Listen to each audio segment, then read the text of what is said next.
ઝૈરા જાતા આહિરના સમર્થનમાં video post કરેલો છે। વિડીયો મેં આપણા સમાજનું ઘરેણું માયાભાઈ આહિર અને એમના સુપુત્ર અને સમાજના હરેક નાગરિકોએ એ ઝૈરા જાતા આહિરને મારું જાહેરમાં સમર્થન છે અને હું આ સમાજના યુવાનોને આહવાન કરું છું, માયાભાઈના અને ઝૈરા જાતા આહિરના સમર્થનમાં એક વિડીયો પોસ્ટ કરવો જોઈએ। 2 દિવસ પહેલાં મેં એક વિડીયો જોયો પરસોત્તમભાઈનો કે હર યુવાનોએ ઝૈરા જાતાના સમર્થનમાં એક વિડીયો પોસ્ટ કરવો જોઈએ કે સમાજ માટે મારે ધોકા ઉપાડવા પડે તો હું ધોકો ઉપાડીશ। જેમાં પરસોત્તમભાઈ બોલે છે, ધોકા ઉપાડવાની સલાહ આપશો તો તમારા સમાજના યુવાનો તમારામાંથી શું શીખ લેશે? અરે પરસોત્તમભાઈ, 2 સમાજને લડાવી નથી મારવાના, ઝઘડાવી નથી મારવાના। માયાભાઈ અમારા સમાજને ના પાડે છે કે ના આપણે કંઈ કોઈ જણાવશો? આજે તમે જોવો છો માયાભાઈ કેમ ચૂપ છે, સલાહ આપે છે સમાજને, તો તમે ધોકા ઉપાડવાની વાત કરો છો।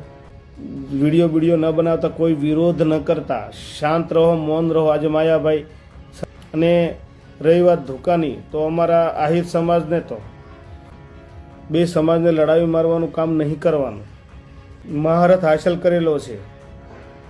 તો કૃષ્ણ ટાઈમથી ધોકામાં તો અમારા આહિર સમાજે એક 2 સમાજને લડાવવાનું કામ ન કરો પરસોત્તમભાઈ।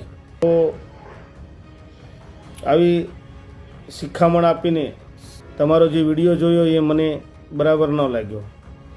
આમાં 2 સમાજ આમને સામને આવી જશે જો આ તમારી ભાષા સાંભળીને। આરોપ લાગવાથી કોઈ ગુનેગાર નથી થઈ જતો।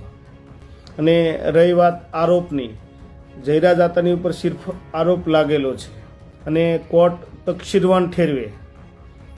આરોપ લાગ્યા પછી કોર્ટમાં કેસ ચાલતો હોય છે, એ માણસ આરોપી છે, જેના ઉપર આરોપ લાગેલો છે, એવા આરોપો તો મુજરીમ ઠેરવે, તકસીરવાન ઠેરવે, એના પછી જે આરોપી છે એ ગુનેગાર છે। ત્યાં સુધી એ ગુનેગાર નથી, ત્યાં સુધી અમારી જમીનમાંથી ઘણી બધી માટી કાઢીને કરોડો રૂપિયાની નવનીતભાઈ માટી વેચી નાખી। બગદાણા નવનીતભાઈ ઉપર બી બહુ લાગેલા છે। પેલા બેન પાયલબેન વઘાસિયા કહે છે, તો એક આરોપ તો નવનીતભાઈ ઉપર બી લાગેલો છે ને, તો પણ એનો સમાજ એમની સાથે છે। સરપંચ નવનીતભાઈ કરોડો રૂપિયાની માટી કાઢીને વેચી નાખી।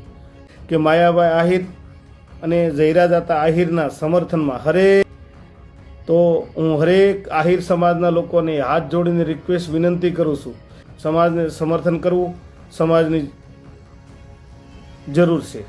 એક યુવાનોએ એક વિડીયો પોસ્ટ કરવો જોઈએ અને જરૂરી છે અને જરૂર હોવી જ જોઈએ સમાજની। ઓકે, જય શ્રી કૃષ્ણ।